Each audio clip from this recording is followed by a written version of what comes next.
Hi, everyone. My name is Sophia Brailer, and I'm a communications assistant and caseworker for Congressman Earl Blumenauer. I'm humbled to be here with you all today as we discuss necessary housing and environmental justice.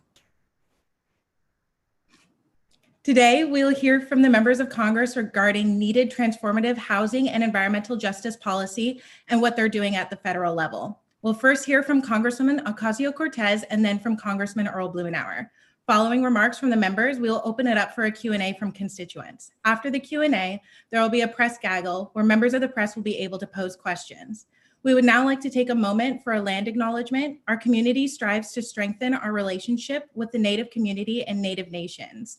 A symbol of this commitment is a land acknowledgement. This statement is meant to provide information and context while encouraging all of us to reflect on our current day relationship with Native people and Native experiences.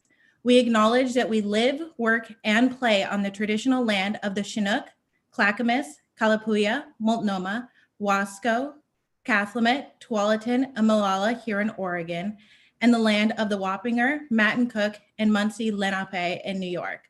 We also know that many other tribes made their homes along the Columbia and Willamette rivers. We honor their history and acknowledge the sacrifices they've made. Before we begin, here are a few points of housekeeping. If you are logged into the Zoom meeting, please use the Q&A feature to submit your questions. Please mention who you are asking your question to and what neighborhood or city you are from. Members from respective offices will answer questions as they come in. Alternatively, you can email your question to aoc.townhall@mail.house.gov or call 718-662-5970. Our staff is also available to support with any technical difficulties. Our team members will be monitoring the inbox and phone. We are also live on Congresswoman Ocasio-Cortez's Facebook and Congressman Blumenauer's YouTube. So please feel free to visit our respective Facebook and YouTube pages for the live stream. Closed captioning is being provided by All Hands in Motion. If you click the link in the chat, it will take you to a website where you can view the transcription. If you require Spanish translation, please click the languages icon at the bottom of the Zoom screen and choose Spanish to access the Spanish language audio feed. Please know you may also submit your question in Spanish. Now, it is my honor to introduce the representative of New York's 14th Congressional District, Congresswoman Alexandria Ocasio-Cortez. Thank you so much, Sophia. I really sincerely appreciate that wonderful introduction. Hello, everybody here at home. Y un momentito para nuestra comunidad que habla español. Si necesitas traducción en español, por favor, haga clic en Zoom en el botón aquí que dice Languages o idiomas o interpretación y en la parte inferior de la pantalla y seleccione Spanish para acceder el audio en español. También puede someter su pregunta escrita en español por medio del chat aquí en Zoom.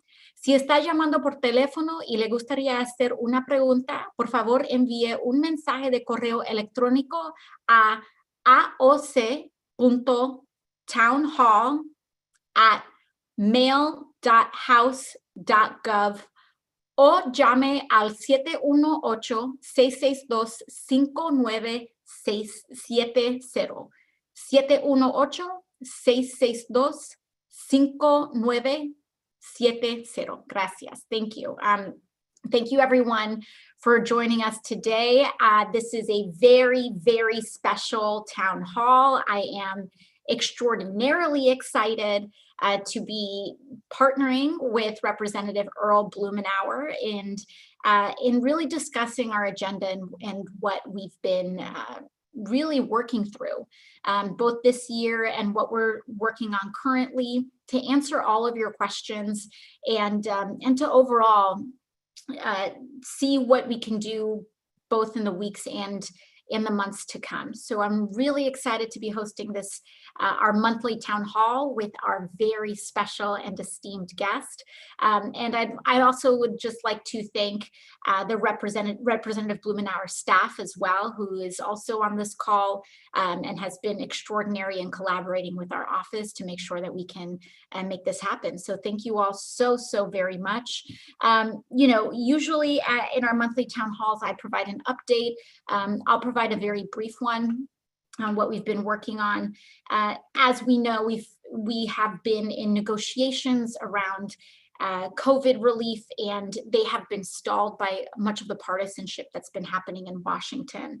And so I'm here, and we're more than happy to answer your questions in the Q&A portion. But you know, as our priorities have been, we've been pushing for many different issues, housing being just an enormous priority, making sure that we continue to push for ensuring that we continue to push for relief for our undocumented communities, for rent and mortgage relief.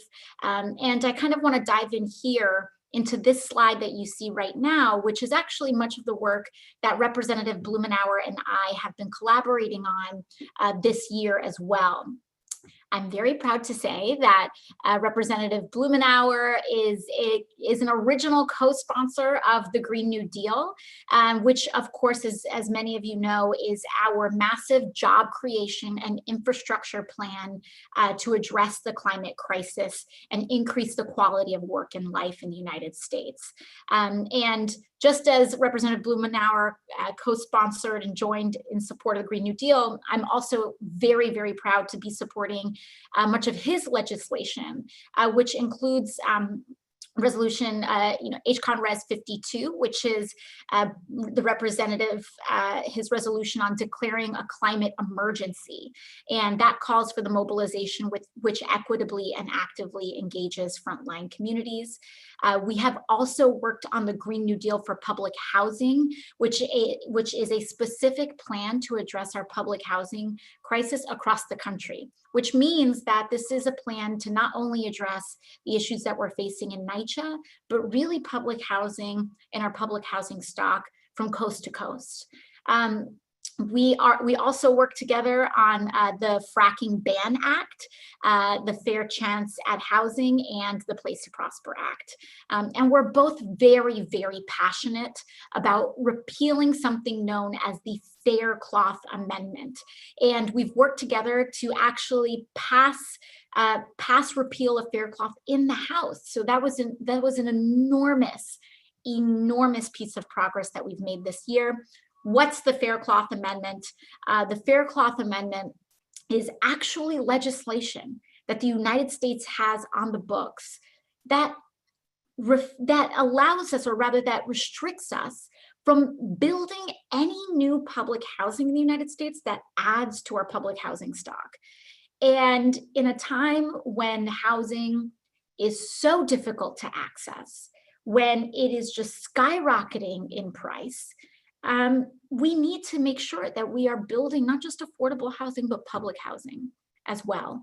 And so the first step that we need to do to make sure that we build and invest in public housing in the United States is to repeal the ban on adding to our public housing stock, which is the Fair Cloth Amendment. And so Representative Blumenauer is just a phenomenal progressive champion in the House. He also does incredible and inspiring work on our food supply chain, on cannabis legalization, and I'm really excited to dig into some of these issues with him. And so with that, I'll wrap up my remarks to make sure that I can give him the floor. But one last thing on voting in New York 14, if you don't know yet, make a plan to vote. There are 3 ways that you can vote this year. You can vote absentee via mail, but you can actually show up for the first time this year in a federal election. You can show up for early in-person voting. Now, I'm sure some of our folks that are tuning in from Oregon are probably saying, what are you talking about? This is the first year. Yes, New York is catching up to the rest of the country. And we will have early in-person voting for the first time in a federal election this year. And so if you have not yet figured out where you can vote early, it's a different location than your normal day of voting location. You can look it up. We have plenty of resources on our websites to make sure that you can identify your voting location. I highly, highly recommend early voting so you can work it around your schedule. If there's any technical difficulties during early voting, you can always come back to the next day. We don't really have those options with in-person voting. And so try to get it out of the way, vote early, vote in person, vote absentee if that is what you feel is best, but just make sure you vote. So with that, I will hand it over and I'll hand it back to Sophia to introduce the representative. Thank you so much. Now it is my honor to introduce the representative of Oregon's 3rd Congressional District, Congressman Earl Blumenauer.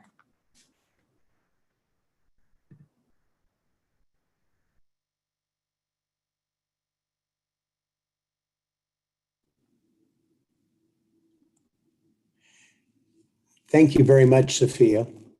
I deeply appreciate having this opportunity to have this town meeting with my friend and colleague, Congresswoman Ocasio-Cortez. Am I coming through? I don't think your video is on. There you go. Can I have is this coming through? My computer is giving me crummy signal. You look and sound great. Yep.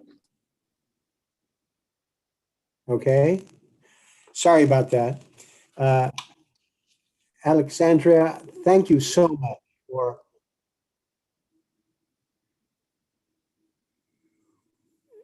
for joining us today and for your partnership in the House. I have been looking forward to this for some time. In fact, on the very day that you were sworn in, I visited you in the office, gave you a copy of our little comic book about the fight for food and a little Oregon cider with the Nasty Women logo. It was a high point for me in that day, and I hope that it's a good memory for you as well. This is an opportunity for our 2 districts, separated by 3,000 miles, but sharing so many common concerns. I appreciate you started with the housing issue. This is an area that we have been working together on. I appreciate you referencing some of our successes. This last year, we published a report on how the federal government needs to get back in the housing game, and that so many of the problems you face in your district and certainly in our community are the result of deliberate policy actions, starting with the federal government, where we just have simply shortchanged people. We've discriminated. We've had terrible issues in terms of how we've been investing public resources, and that we can and must do better. Housing policy is at the core of some of the racial disparities that we see that affects education, affects health, and certainly in terms of the dynamic of the community. I appreciate partnering with you on the climate emergency resolution that was authored right here in Portland with community activists who care so deeply about this. In fact, Portland was the very first city in the United States in 1991 to develop a comprehensive climate change policy. I am pleased to join you with the Green New Deal because this is what we desperately need in order to capture the imagination and drive forward. You know, people in Oregon know that the costs of delay, the costs of continued carbon pollution far outweigh any investment that we need to make. I came home this summer to Portland, where it was the worst air quality in the entire world because of the horrific wildfires. I am pleased that we are focused together in terms of justice for nutrition. This is an area where the federal government is literally subsidizing a diet that makes Americans sick. It shortchanges the consumer, it shortchanges the farmer, it shortchanges the environment. And I was pleased to collaborate with you on the agricultural provisions of the Green New Deal. We've also collaborated in racial justice in terms of the criminal justice system. Part of why we are fighting so hard to eliminate the failed prohibition on cannabis is because that's been a tool that's been used against people of color in particular that has horrific consequences and helped fuel that prison pipeline that is had wreaked such havoc on our communities. I love the energy and passion you bring to the work you do and engaging other people. It is more important now than ever that we have that energy tapped in as we have less 19 days before the election. This will be the most important election in the history of the United States. And with the help of the people on this call, working with you, we're going to have the most significant Congress in American history. And being able to add people of energy, we'll have more women and people of color than ever before in our history, adding to the dynamic we need to be able to deliver for American. Now, you mentioned what needs to be done to vote in New York. Well, in Oregon, some of what you're talking about seems a little unusual because for 25 years, we've been voting by mail, something that terrifies Donald Trump and the Republicans because you don't have to worry about hanging Chad. You have a verification in case there are any questions. There's a paper trail and every single signature is verified. So we know that people are eligible to vote. There should be no question about it. But we know that the Republicans have tried to undermine that, their attack on the post office, and trying to put doubt in people's minds. Well, in Oregon, you don't have to have any doubt. If you haven't received that ballot by October 23rd, call the county elections office. You should have had this delivered to you. The ballots went out October 14th. And they must be physically received by the county elections office by 8 p.m. Tuesday, November 3rd. Postmarks in Oregon don't count. They have to have the ballot. Remember that, do your part, perform like you've always done, and we'll be doing just fine with the election. But thank you again, Alexandria, for this participation. I'm looking forward to hearing from our constituents, being able to share some of what we're doing and answer any questions that they may have. Absolutely.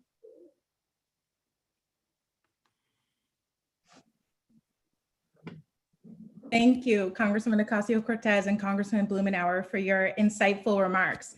Now we'll move on to the Q&A portion of our town hall. As mentioned earlier, constituents signed on via the Zoom platform may use the Q&A feature to submit your questions. Please mention who you are asking your question to and what neighborhood or city you are from. Our team members will be assisting in answering questions. Remember, you may write your question in Spanish. Also, a reminder to the members of the press that after the Q&A, there will be a press gaggle where members of the press will be able to pose questions.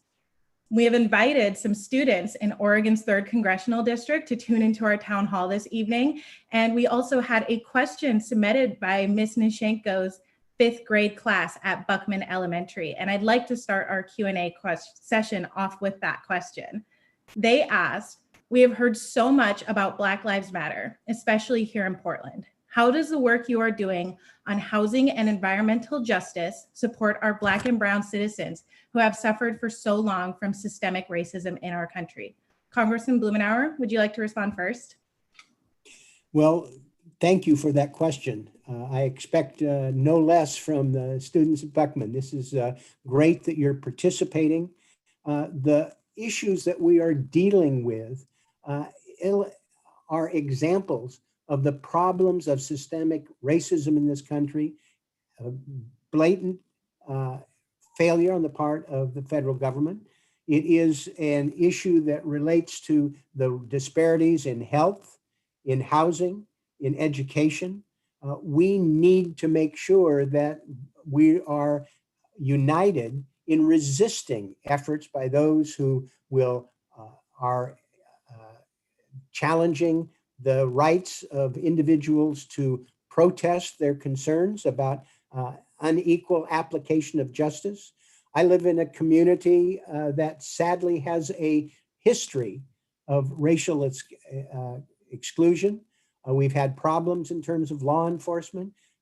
We've had problems in the development of the city that hasn't respected the integrity, for example, of the historic Black community. This is something that is woven through the fabric of what we are challenged with here. And we need to make sure that in every area, from nutrition to housing to law enforcement, we are celebrating the need for inclusion, that we're pushing back against discrimination, and we want to empower citizens to make sure that their concerns are met, and that the federal government is a partner to make things better, not make things worse. And we had a vivid illustration in Portland where the federal intervention was calculated to stir things up and make things worse. Not unlike what Donald Trump did when he walked across the park in front of the White House to assault innocent protesters at a church. We're all in this together, and I'm pleased that the heightened awareness in our community and around the country, focusing on the need to celebrate racial inclusion, justice, and empowerment. Yeah, I mean, pretty much covered almost all the bases there, Earl. It was what a fabulous answer. And to this fifth grade class and what is it, Buckman Elementary? Do I have that right? What a fabulous question. You know, I think one of the things that is so important about this question is that it shows that when we talk about addressing racial discrepancies, racial discrimination in the United States, and really fixing and concentrating on issues of racial justice, we do it within every policy realm that there is. And so, you know, when we talk about addressing racism, it's not this big or vague thing. It's not just about how polite we are to one another. It's about actual public policy and the laws that we write to fix many of the injustices in our history. Now, one of the issues that Congressman Blumenauer and myself have been working together a lot on is housing, and the other is climate. And so when we ask the question, how do racial discrepancies and discrimination, how has this shown up in housing? It's actually one of the biggest areas of racial discrimination in our history. And in fact, discrimination in housing, in our housing laws, is one of the biggest contributing factors to the racial wealth gap in the United States today. Many, many years ago, in the early 1900s, around the 1930s to the 1940s, 50s, a little bit beyond, we had a practice in this country known as redlining. And what redlining did is that it drew actual red lines on maps around white neighborhoods and Black neighborhoods, and it drew those lines between them. And what banks were allowed to do for a very long time was to allow white neighborhoods better access to the ability to buy a home through our lending practices. And that was with lower interest rates or favorable federal programs. And Black and brown and Native communities were excluded from many of the beneficial programs that led to home ownership generations ago. Now, one of the things that's really important in the history of wealth building in the United States, one of the biggest factors in building wealth has been owning a home, or your ability to own one or multiple homes. And so what we did generations ago was that we disproportionately, or we invested, the federal government invested and preferably treated white families and white neighborhoods with housing investment. And we left Black, Brown, and Native communities behind. And that increase over generations really, really compounds. And so this housing policy that Congressman Blumenauer and myself have been working on is just one piece of the puzzle in making sure that we undo the negative legacy of racial discrimination and racism in our housing policy.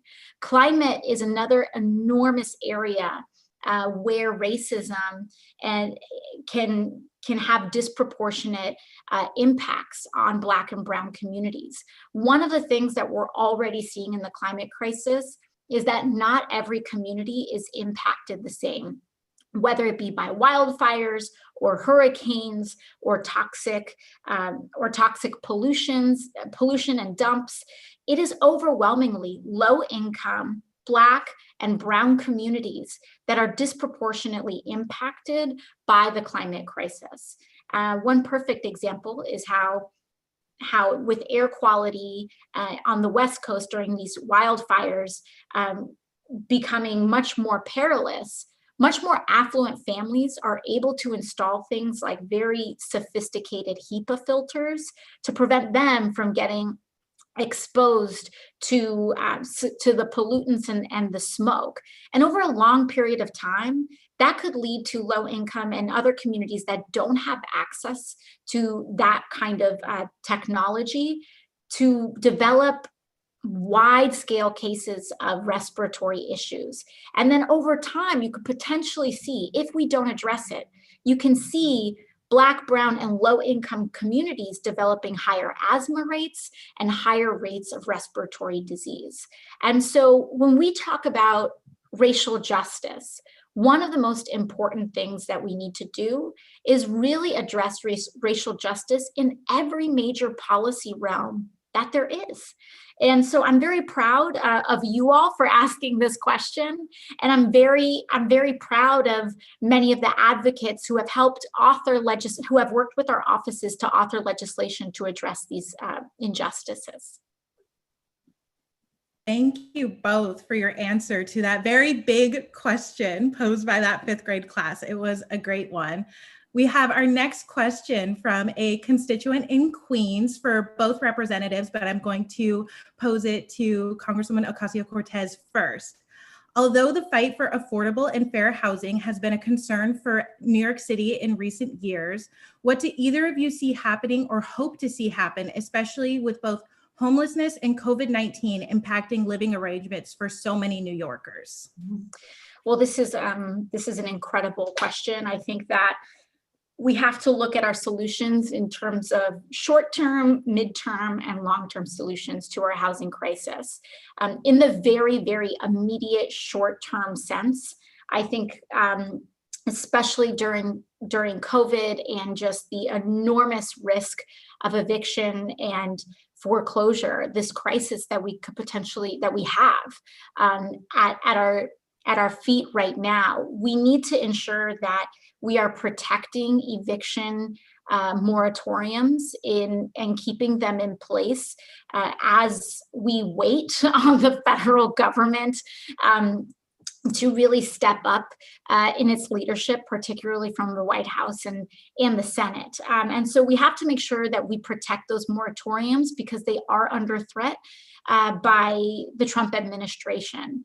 But we also need to go further beyond that in the HEROES Act, but also in broader progressive legislation for coronavirus response. we need to make sure that we are providing widespread mortgage and rent relief for both tenants and homeowners and small mom and pop landlords across the country.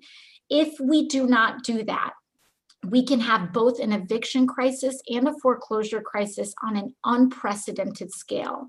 And what happens, especially with foreclosures, is that when all of these people start to lose their homes, it consolidates our housing stock. So then big banks and private equity groups start to gobble up the housing supply in the United States. And then it becomes even more difficult to buy a home generationally thereafter. And so we really need to make sure that we are blocking evictions in the middle of this crisis, that we are helping people, especially all of these folks. We need to start having conversations about what we're going to do retroactively, because a lot of people have missed rent payments that are stacking up. And I deeply, deeply believe that the federal government can play a really enormous and positive role in saving people and their living situations and keeping them intact. Now, in the long term, there are a lot of things that we can do.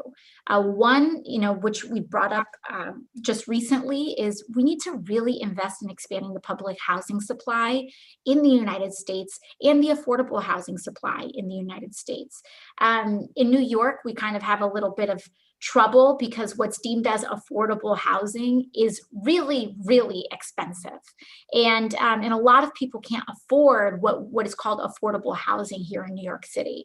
So we have to really make sure that we're making affordable housing actually affordable. We have to change the AMI, which is known as the area median income. What that does is that it's basically a peg for this, how affordable housing prices are determined.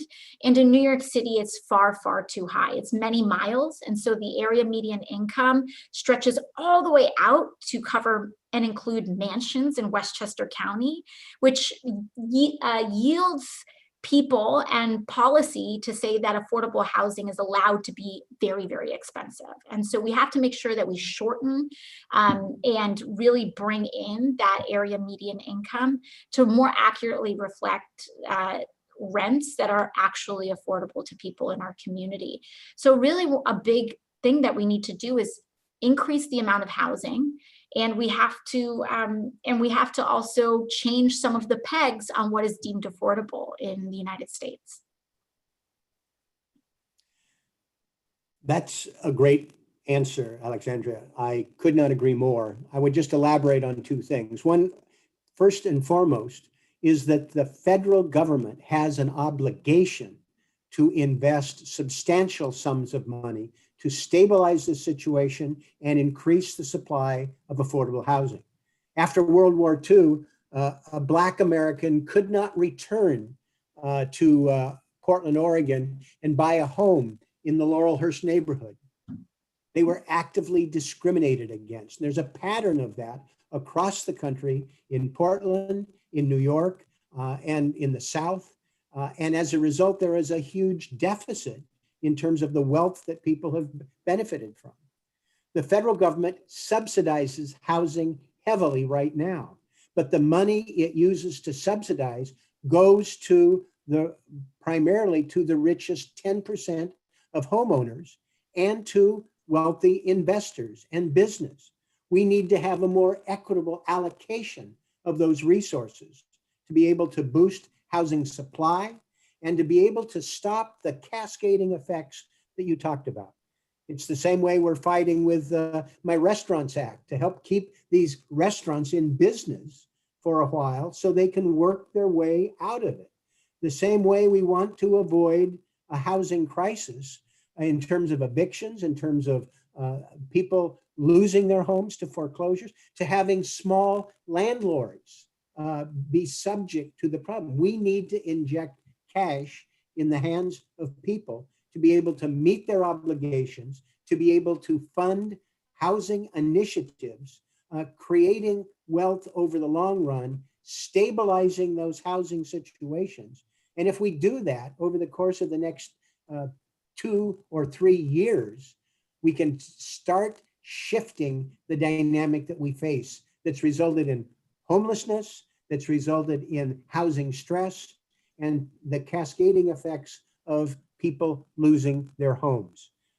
It's time that the federal government gets back in the game and realizes a failure to invest is going to cost everybody more. It's ultimately going to cost the federal government more. It's going to cost those families. And if, as you say, if we start having vulture capitalists snapping up distressed properties and using them for their own purposes, like we saw after the Great Recession, we're going to be caught here for decades to come. We can't afford to let that happen. Thank you. Our next question is an anonymous question and says, today is the last day for individuals to fill out their census. What should people tuning in do or know before that deadline? Well, number one, if you haven't filled out your census, please make sure you do it. It's very easy. It's 10 questions. It takes 10 minutes. And you can do that at my2020census.gov. So if you have not filled out your census, please do it.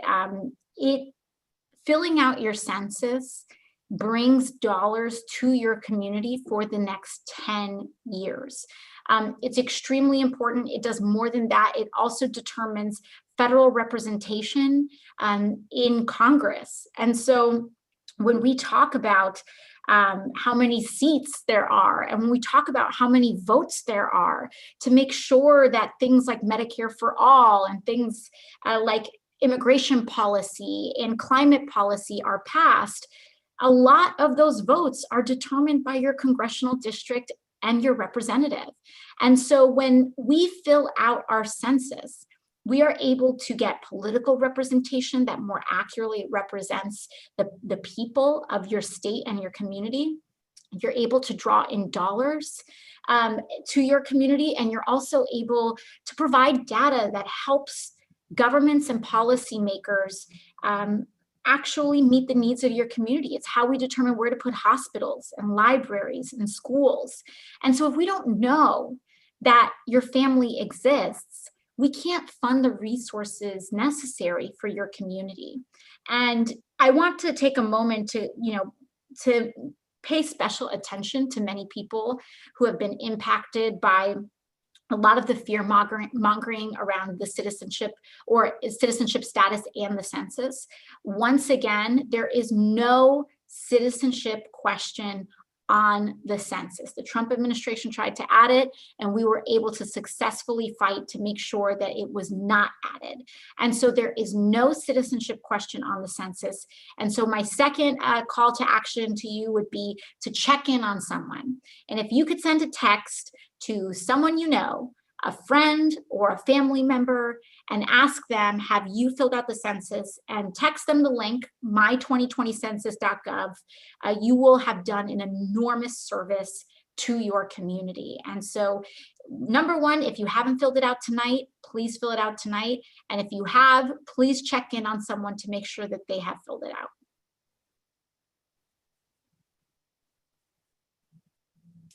I can't improve on that answer. I thank you. It's very, very good. But think of the census as kind of a shopping list. Alexandra mentioned the things that are tied to an accurate census.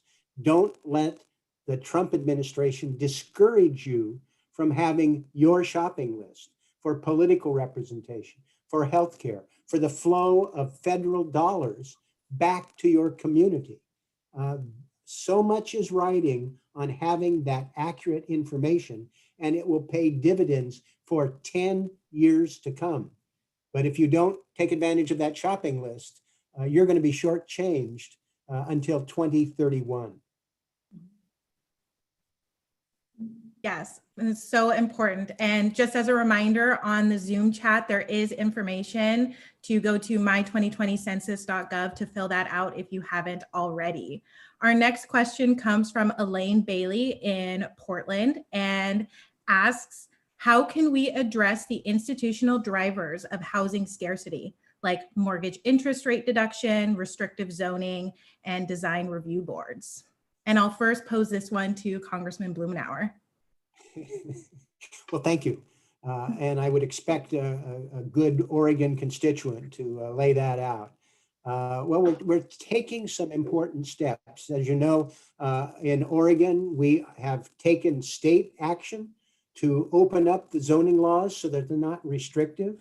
Alexandra mentioned the racist policies that we've had. One of the most racist was what happened with the old zoning codes, where we used a zoning system to restrict where people could live, particularly people of color. There were restrictive covenants about how they could buy. It was, as she referenced, there were some programs the federal government simply shut out people of color or turned over the administration to racist local officials, for example, in the South, for home loans and farm loans. It's important that we make sure that we have a zoning policy that is inclusive and enables us to be able to have the range of housing choices available to everyone. It's very important that we work to make sure that we take federal policies, for example, the mortgage interest deduction, which the Republicans have significantly limited in order to try and punish states like Oregon and New York, but it concentrates its benefit to the top 10% of the population. Part of what is in my housing plan is to change that mortgage interest deduction to a tax credit that treats everybody the same as a percentage, not escalating upward for higher income people. So we shouldn't allow a mortgage interest deduction for second homes. You know, my goodness, taking away that deduction is not going to mean somebody's going to be denied a roof over their head. But if we redeploy those monies to people who need it more, especially getting our act together with public housing and opportunities for people historically who've been discriminated against by their own federal government. This is a way to correct that historic inequity and help them get on that conveyor belt that Alexandra talked about in terms of wealth accumulation. These are things that are simple, but very, very powerful. And they are also things that are politically popular. The majority of the American public has no problem with these things that we developed in our housing report. The sooner we get a functioning Congress in the US Senate, and maybe an administration that'll work with us, with Vice President Biden, we can get about this business. And it's not going to happen overnight, but if we put cash in the hands of stressed renters, if we change the incentives, we'll start a process that will have profound effects for years to come. I mean, I think you dug into the policy details so well just now. The other thing that I would add in kind of speaking on housing in particular is that it's also a tremendous opportunity for people to be allies in the fight for racial justice. It is so intricately linked, zoning and racial discrimination to this day. And a lot of people, they haven't learned about it yet, but it truly is one of the areas where people can be allies if they are in a position of any privilege whatsoever, income, race, history, etc., to be allies to disadvantaged communities. You know, New York City is known as a very liberal enclave. A lot of people don't know that New York City is the most racially segregated school district in America. And this happens through ways that are very unconscious and subconscious to many people. So when there are zoning fights, when there are school zoning fights, when there are fights over, whether or not we should build that affordable housing complex in our backyard.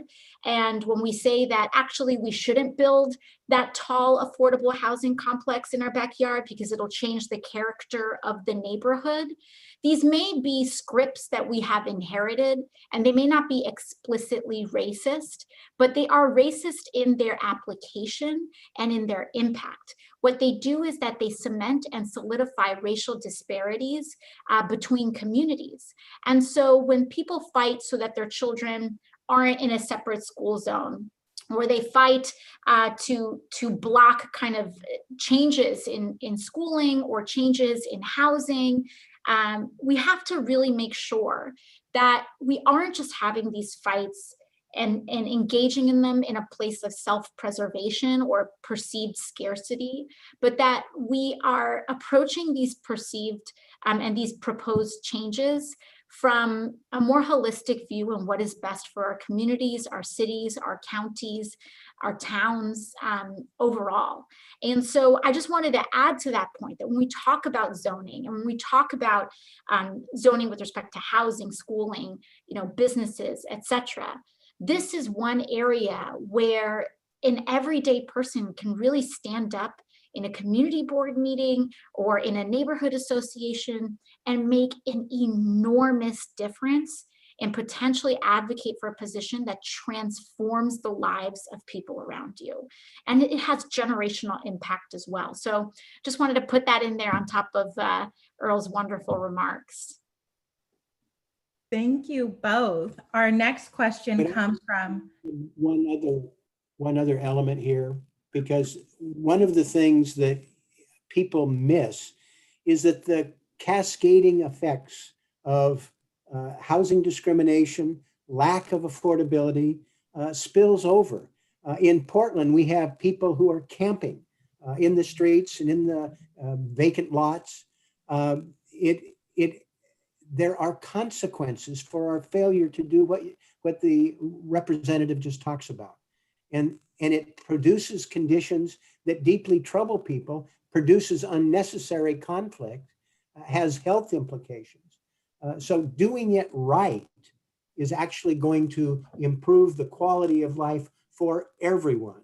And failure to do that is going to diminish the quality of life for all. That was an excellent point. Our next question comes from Katrin Erickson, and she asks, the Bronx is consistently ranked one of the unhealthiest zip codes in New York State due to a laundry list of socioeconomic, environmental, and health impacts.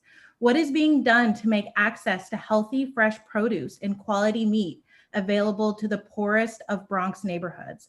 Also, what is being done to promote healthy exercise habits of Bronx residents? They add Earl and AOC have worked together on the ag portion of the Green New Deal, and that ties into this conversation. She says, thank you for taking the time to read her thoughts, and she looks forward to hearing them during the town hall. So I'll turn it first to you, Congresswoman Ocasio-Cortez. Sure. What an incredible and thorough question. This area, of course, touches very close to home, and it's and I'm glad that it's being asked because, as a Bronx resident, there have been many times, it's almost a way of life where it can be very difficult to get access to fresh and healthy foods. I remember one of the earliest times, like one of the worst stories I have about this was that I was very excited to make I think I was making a gazpacho or something like that. I looked up this recipe and I needed basil. And I was going home and I get off the subway station and I go into the grocery store and there's no basil, no fresh basil in the grocery store. So then I walk to another grocery store 2 blocks down, no fresh basil. I was very stubborn about making this recipe that evening. And I must have walked around for an hour in our neighborhoods, visiting 4 or 5 grocery stores, and there was no basil, no fresh basil in any of them. And it just goes to show it's very illustrative of the difficulties that we have in our communities in accessing fresh produce. And even when we do or are able to access some of that fresh produce, a lot of times it's on a styrofoam tray wrapped in plastic, or if you're able to access it, it may have been sprayed with tons of pesticides and what have you. And it's almost as though the good stuff, you have to travel all the way to affluent neighborhoods to do that.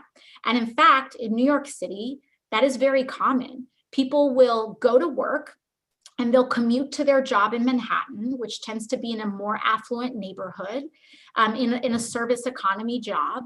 And then what a lot of people will do, and what I used to do when I worked in restaurants, is that I'll go shopping in the grocery store in the more affluent neighborhood, and then I'll take it onto the subway and schlep my groceries an hour into the Bronx, almost like importing them from Manhattan, in order to feel like I was eating fresher food. And I noticed that I was not the only one that did this, because I would look down the subway car and so many people were carrying bags of fresh groceries. And so this is a very, very,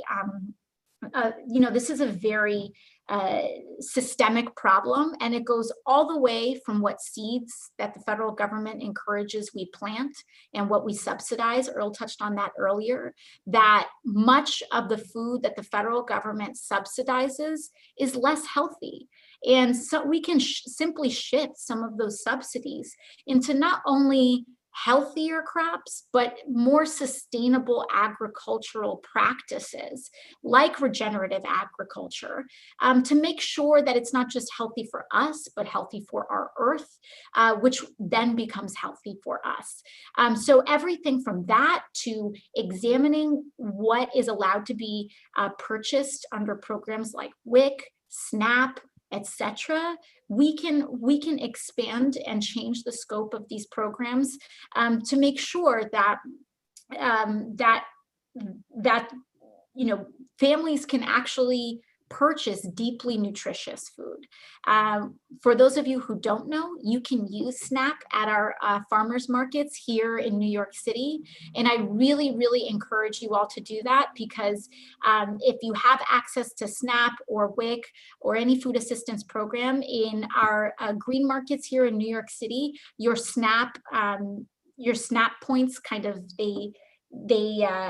your SNAP goes further. Sometimes you can get double the amount of groceries if you get them at a local farmer's market, or a CSA. But as you mentioned, there's a lot of progress to go. Everything from zoning, once again, and to make sure that we can get more grocery stores per capita in our community. Even just a subway stop down from me in Castle Hill, the only grocery store that was accessible to many seniors and communities in the area was on the verge of shutting down. And we have to make sure that we make these grocery stores financially tenable. A lot of this comes down to small business rents and et cetera, to make sure that grocery stores can stick around. And when it comes to exercise, one of the things that I am very excited about is that we've been very successful in winning and gaining is expanding the amount of green space in the Bronx. We've been very successful in the South Bronx, a little bit south of my district. We have the complete revamp of Barretto Point Park, and we have many of our local community members have been revamping and doing activities in Virginia Park, right here in Parkchester, and really expanding access to green space, and bike lanes. Bike lanes, we are on the Zoom call with the chairman of the Congressional Bike Caucus. So Earl, I'll let you take that part away. But, I think bike lanes and building pro-biking infrastructure in our communities will allow people to get from A to B in many healthy ways as well. Wow. That's a terrific answer. I just would say, for me, the federal government pays too much to the wrong people to grow the wrong food, the wrong way, in the wrong places. And you gave an example that we're seeing all over the country in terms of how segregated the food system is, how much time and energy is spent shipping food halfway across the country.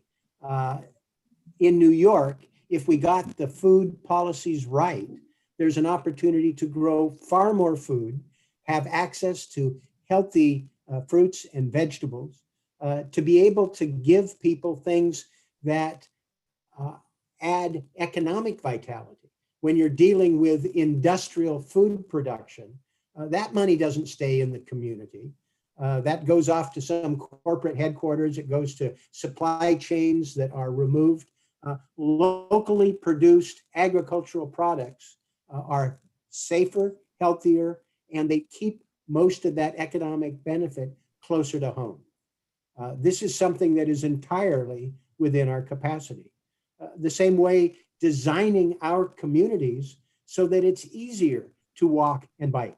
That's been a battle that I've been involved with for years. We're making some progress. I loved what New York did with Jeanette Sadik Khan working in terms of safety. There was some very significant advancements that's been made. We've done some of those projects here in Oregon. We want to drill that into federal policy so that the federal transportation money supports choices like bike share, and supports sidewalk construction, supports safety improvements, rather than just building more concrete. Real opportunities for us moving forward. And the more that we deal with local food production, local transportation choices, something simple like planting trees and helping more open space, keeping neighborhoods cooler. Having that canopy, that forest canopy, means that there's less money spent on air conditioning and less health problems due to extreme heat. These are simple concepts that we used to know how to do. And I'm looking forward to working with the Congresswoman to have federal policies that make it easier, whether it's food, transportation, and urban design. Thank you. Our next question comes from Ann Kennedy in Portland, and she asks, do you think there is a chance to cooperate with Republicans? And are you able to work with Republicans behind the scenes to get something done? Are there any areas of agreement? And first, I will pose this question to Congressman Blumenauer. Yes, there are opportunities, but I will tell you, having been in Congress now for over 20 years, that it's a lot harder than it used to. There's a real hardline response. It's trying to demonize the opponents, and I don't have to say anything about this. The Congresswoman has lived it, where there's been efforts to try and undermine and belittle, and it's heartbreaking. But let me tell you three things. One, if you deal with some of these issues that we've talked about, for example, in terms of food and nutrition, that doesn't have to be as partisan. People recognize and will work on that. And the people who are involved, for example, in saving our restaurants or having healthy food produced, that's something that doesn't have to be red state or blue state, although frankly, some of the red state politics work against us. I think once we get the idiot out of the White House, there will be a different dynamic. We're seeing people in the Senate right now seeing that Donald Trump is an albatross across their neck and not being willing to be accommodating, not be willing to work with us on things that don't have to be instantly made intensely partisan. They're going to pay a price. That's one of the reasons why I think we're going to have more people in the House who are Democrats. I think that's one of the reasons why the US Senate is at risk. And one of the reasons that I think Joe Biden will be the next president of the United States. And I think it'll help us turn the page. I'm willing to work with Republicans. I have a long record of doing that at the state and federal level, but I'm not willing to abandon our principles. And I think ultimately working together, we can build momentum for this common agenda for housing, for the environment, for food and nutrition, and for health equity that will bring us together rather than divide us. Yeah, absolutely. And I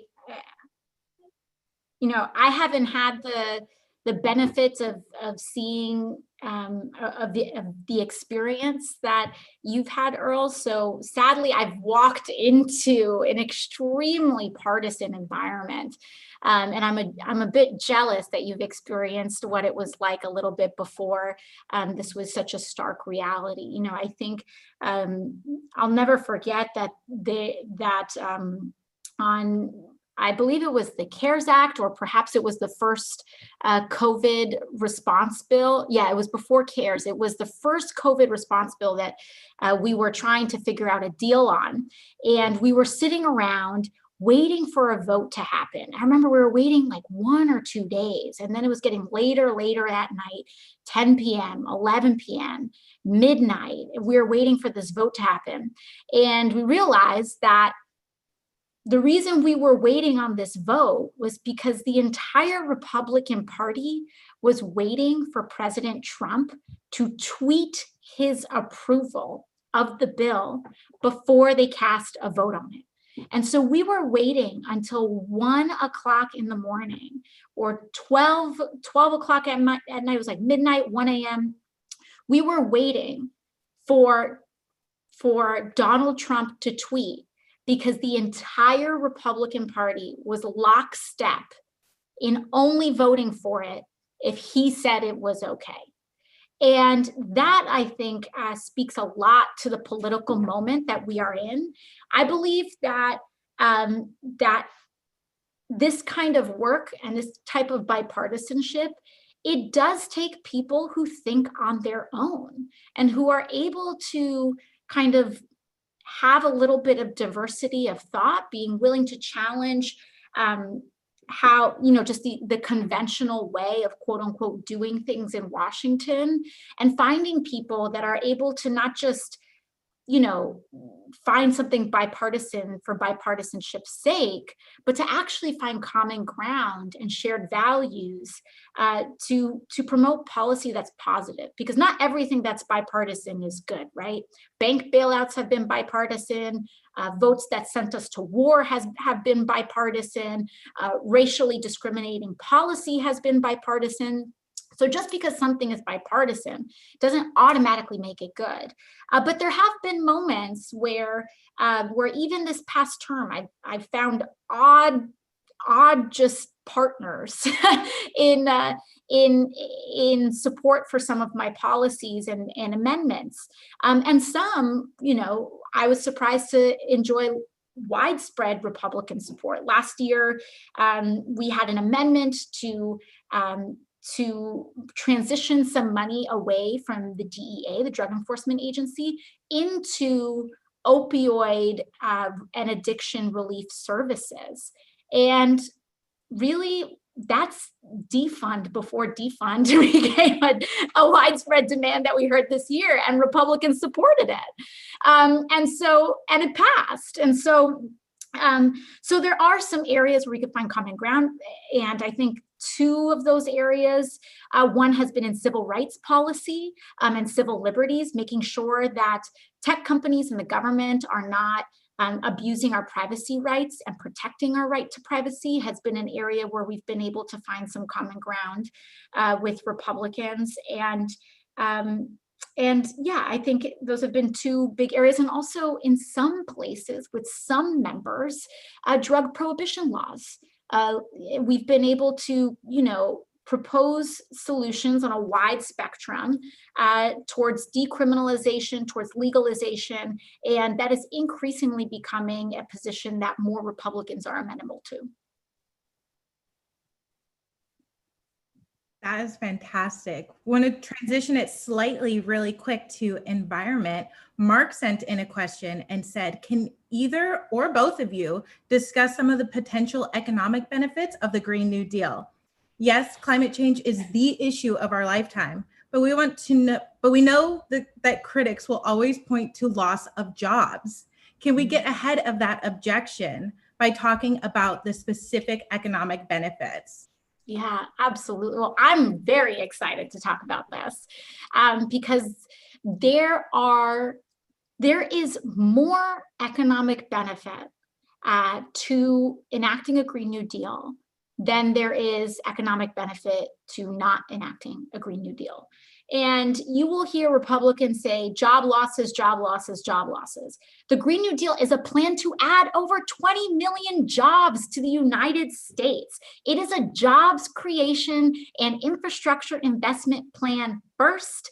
And it is an enormous jobs plan that is designed to really kickstart our economy with good quality jobs, not just millions of part-time unstable jobs that we are experiencing right now in our economy, but millions of good jobs that provide healthcare and living wages in a wartime style economic mobilization effort to decarbonize our economy and address the global climate crisis.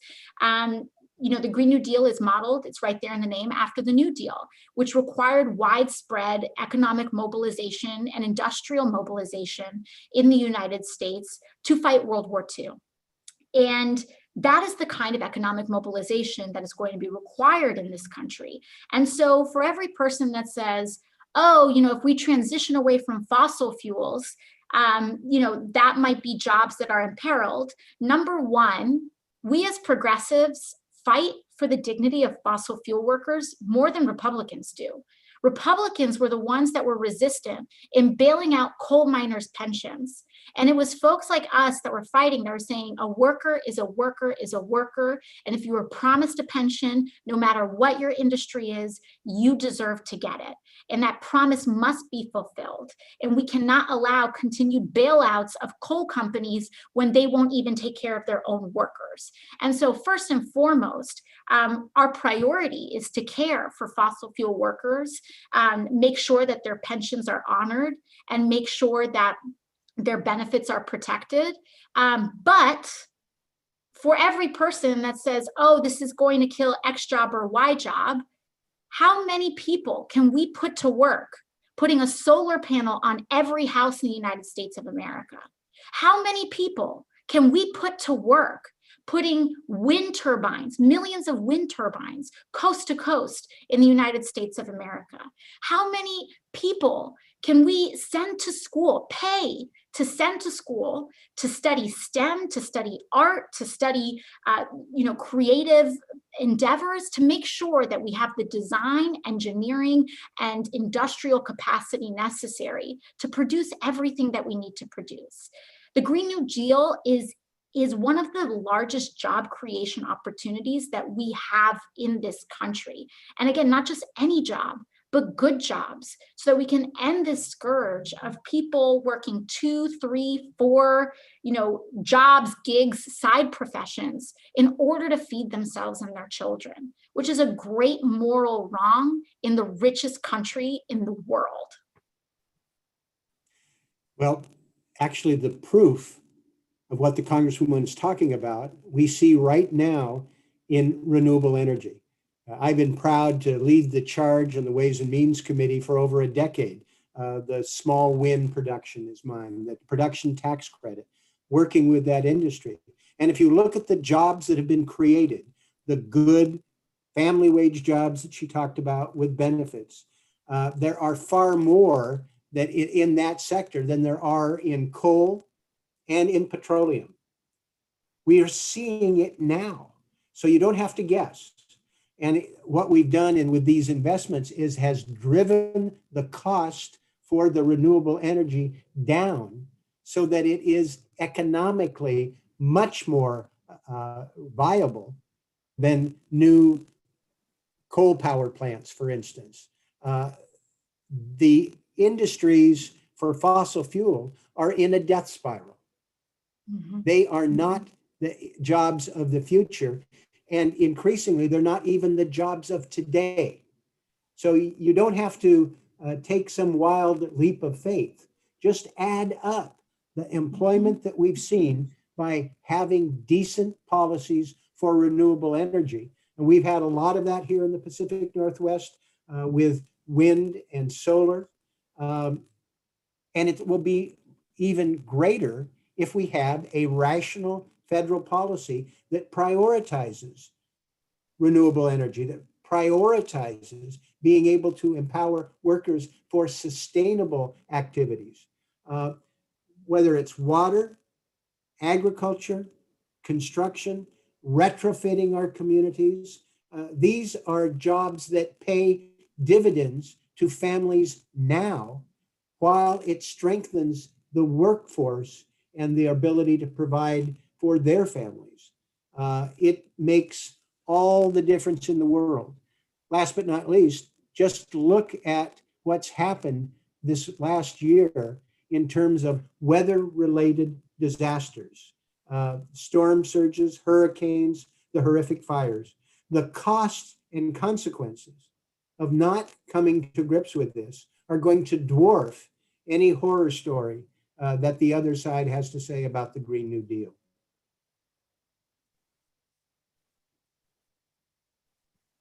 Thank you. Thank you both to our representatives for answering those questions. We're now at our last question of the evening, which was an incredibly popular question. It was, when will we see Congressman Blumenauer in New York's 14th congressional district?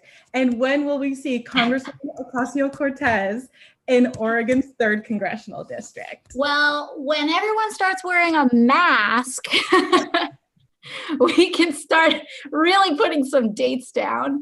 And so first and foremost, I encourage absolutely everyone to be adhering to your local public health guidelines, because the faster we can do that and the faster that we can take care of each other, then that means the faster we can speed up and catch up to many of the countries that we see going back to enjoying concerts and public and community events. And so my hope is very, very soon. And my hope is that as soon as things open up, we can really enjoy the pleasure and the privilege of being able to visit one another's districts. And it's so important to do that, because it's not just about the relationship between Congressman Blumenauer and myself, but it's about our ability to learn the realities of other countries, other districts and other communities, in order to better inform our own legislation. And so I hope we do that very, very soon, and we'll have a little coast-to-coast battle. Well, I couldn't agree with the Congresswoman more. I'm buying a tent for my backyard so that we can actually do this in a socially distant fashion.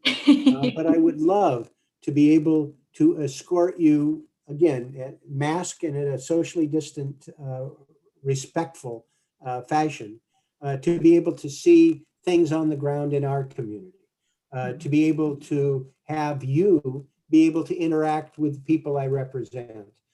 It's no secret that it's been a tough time in Portland for a whole host of reasons, but we're working to come to grips with decades of challenge, problems in terms of racial injustice, in terms of discrimination, and in terms of things that we want to do to harness the power of environmental activities, in terms of drug reform, prison reform, criminal justice, and policing reform.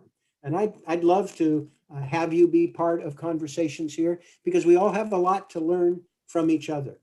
And I will say, I really enjoy your district. I ran through it running the New York Marathon 3 times. I had a chance to be in Queens and the Bronx. And New York is very, very important to the rest of America because of the scale of the challenges, kind of the media center, and frankly, it's been a proving ground for stories positive and negative. And we're all in this together. One of the reasons I want to work with you to be able to deal with the tunnel into New York is because if that collapses, because the Trump administration refused to be a constructive federal partner, it's going to make a difference for 100 million Americans. We're all in this together. And I appreciate your spirit of cooperation and energy. I love working with you. And I'd like to be able to work for our 2 districts, but our 2 cities as sort of emblematic of the 2 coasts of how we can make progress together, because we've got our work cut out for us. It's not too late to make those changes, but we've got to get started. Absolutely. Thank you. And thank you for those very kind very kind words, Earl. And likewise, I think it's really in each of us, all of us, seeing the ways in which our destinies are wrapped up and our futures and our lives are tied up and dependent on each other. That's where we're going to find the path and the positive path forward, instead of looking in and trying to focus on difference and exacerbating difference and really just, finding reasons why we can't move forward because of how different we are.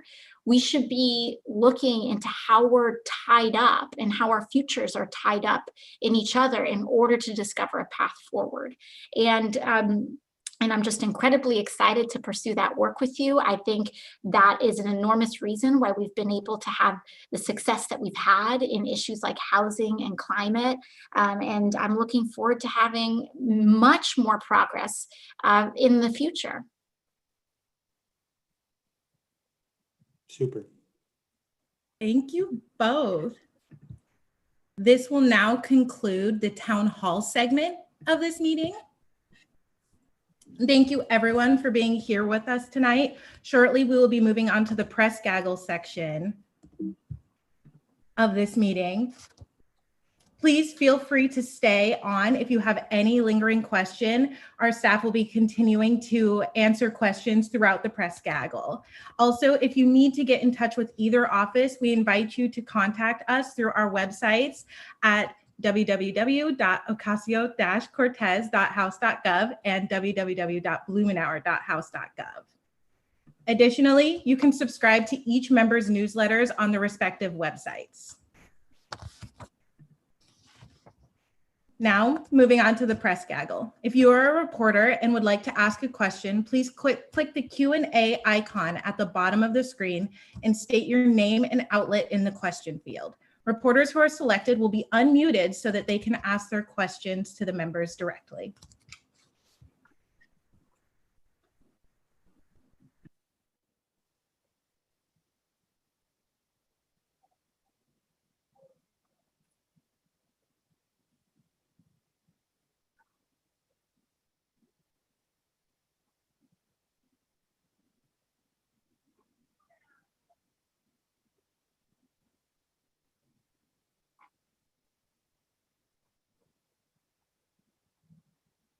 We're going to give it a minute to let some questions come in. Is there another name for gaggle, press gaggle?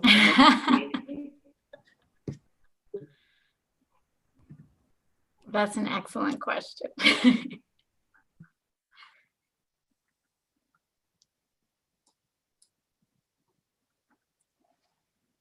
They're probably embarrassed to participate in a gaggle.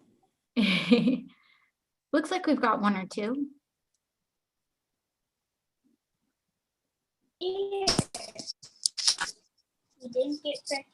Okay, right. Emma, are you unmuted? Oh, thank you. I believe I am. Can you hear me? Yes.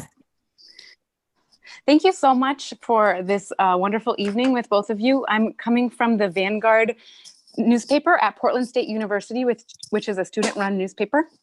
And I'm covering the town hall for our PSU student body readership. So all of the amazing efforts you two are making towards equitable practices within the fair housing, I guess, market is of course done on the bedrock of almost quicksand when we consider the history of land and land ownership depends on treaties or faulty treaties with indigenous tribes. Is it possible to own land or to create policy around land use in solidarity with sovereign indigenous nations given this history?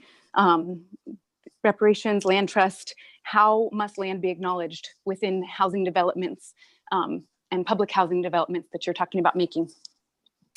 Yeah. Thank you. Well, That first of all, what an incredible question. It's a really, really wonderful one, and it's one that is so important because it really digs at very, very deep root issues, and really it deals with acknowledging and struggling to rectify one of the original, and deepest injustices in our history, which is the the subjugation of Native peoples. So I think that the question is an excellent one, and it's an important one. There are some areas where we've already started to kind of chip away at this question. In fact, within the Green New Deal, we have pushed, and even in fact in the Biden-Sanders Unity Task Force that we've put together earlier this year, we've made special strides to acknowledge the treaty rights of Native peoples. And that includes the ignored treaty rights that have traditionally just been stomped on.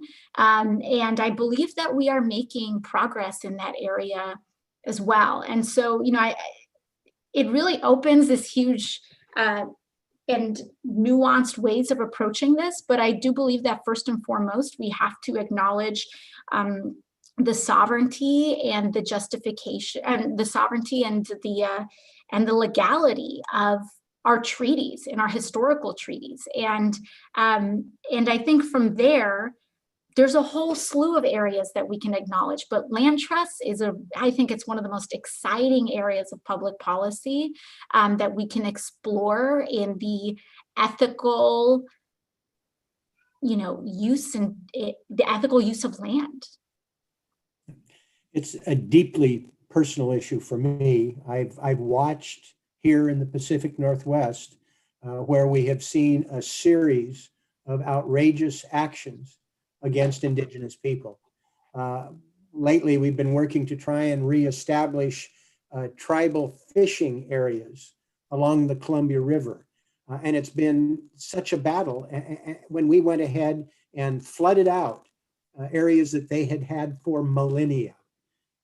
We've had our own Trail of Tears here in Oregon, forced march of Native Americans from Southern Oregon north, where a number of people died en route, where we had denial of treaty rights because white settlers decided that their land was more desirable, and they violated them. It is an area where the notion of reparations that bothers some people. I think there's a very strong argument to be made that we ought to be investing with Native people on our tribal organizations. We ought to be funding the programs in the federal government for Native people. They're still shortchanged in terms of health. We see the health disparities where we're not stepping up and meeting historic obligations. The challenges to restore the free flow of the Klamath River that was dammed up more than a century ago and denied Native people access to their fishing opportunities. These are things that we can and should be doing right now. And it is a scandal that we have an unbroken history of not just discrimination, but active genocidal activities, where we've turned our back on Native people, where we continue to make it hard for them to survive, and they have the worst health outcomes, and they have terrible economic situations. So for me, this is something that should be part of our housing policy. It should be part of how we deal with native lands, how we ought to fund programs for Native Americans, not in a paternal sense, but to be able to give them their due. And it's something that I think every Oregonian ought to familiarize himself or herself to make sure that we are doing right by Native people. And it's been really a remarkable experience to work with the 13 tribes in the Pacific Northwest. We did a Mount Hood Wilderness Bill, and we were able to work with Native people to protect their first foods and having areas that were sacred to them and allow them access. But those are little steps that we need to expand, be serious, and to make sure that there's broader buy-in, because we owe it to our Native friends.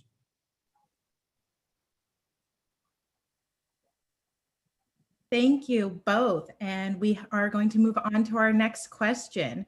Jonathan from OPB, you should be unmuted. Hi, this question's for Representative Blumenauer. My name is Jonathan. I'm with Oregon Public Broadcasting. There's a lot of discussion and concern here about security on Election Day and in the aftermath. I'm wondering if you are helping in any way or working to bring federal resources to bear on that, whether day of or in the days and weeks after the election. Well, mercifully in Oregon, as I mentioned in the introduction, that's not much of a concern. We have a system that is safe, it is secure. We've had to fight against efforts to hobble the post service, but I think the Republicans stepped on it there because that's the most popular federal program there is, and people were outraged when they saw the deliberate efforts of the Postmaster General and this administration to sabotage it. I think there are greater efforts that are underway now than ever before to have outside observers being available to fight that effort. Now, we've tried, and the Congresswoman is well aware, in our HEROES Act and other legislation, it started with one of the very first bills we passed in this Congress was to provide the integrity of the democratic process. And we put billions of dollars in the HEROES Act to be able to provide the necessary resources. We have been stymied by Moscow Mitch. Republicans have refused to move on that, but it continues to be a priority for Democrats. And we're working with outside forces to be able to avoid some of the worst excesses. But you look around the country now, where almost 5.5 million people in Harris County, Houston area in Texas, one polling area. I mean, it is just one drop by. It's outrageous of what's going on. We've tried and we will continue, but we've really met some horrific objections from Republicans that are working systematically to deny the right to vote across the board. It is a scandal.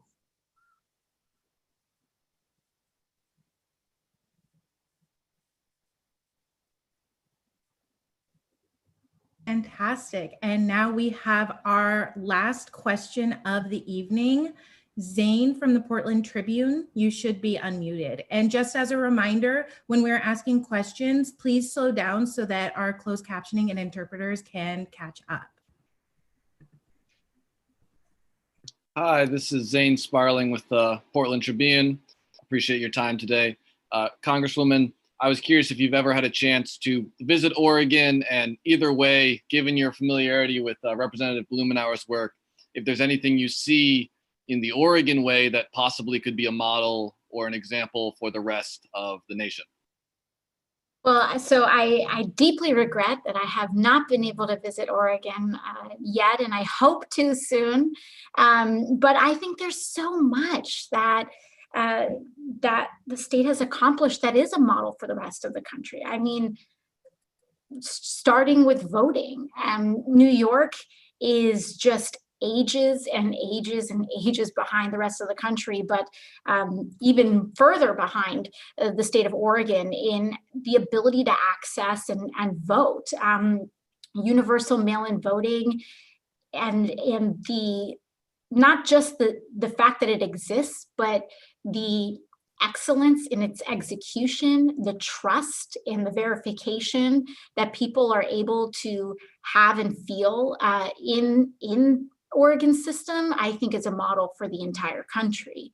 And I think it's an excellent example to show how we can really achieve access to the ballot that is truly just, where you don't have to wait hours in a line, you don't need the luxury, you don't have to be able to take off work or stand hours in case a machine isn't working. The ability to mail your ballot from home is an example of economic justice. It's an example of disability justice. It's an example of just a functioning democracy. And I think we would be just very well served if we applied Oregon's model across the country.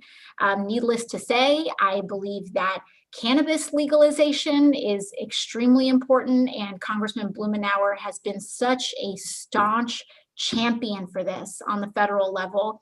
He pushes and pushes, and I think we're just so past due to make sure that we're legalizing cannabis in the United States and that we're expunging people's records from the absolutely unjust war on drugs. And I think the priority, it is an incredible priority. And Oregon's model, I think, is a good one. There are different ways that we can go about legalizing cannabis in the United States, and you can go about it in a way that concentrates power in a big ag way, that concentrates power in big banks, and that cuts out small mom and pops. And then there's another way that there's another path towards legalization where everyday people, and especially the Black and Brown communities that have been disproportionately impacted by the war on drugs, can be at the front of the line of enjoying the economic benefits of legalization. And so I believe that that Oregon has made great strides in that respect. And I believe that also just from an organizing level, it's no secret that that the grassroots organizing that happens in the state of Oregon is extraordinarily vibrant. And I think that's a wonderful, wonderful thing for communities to really look at across the country.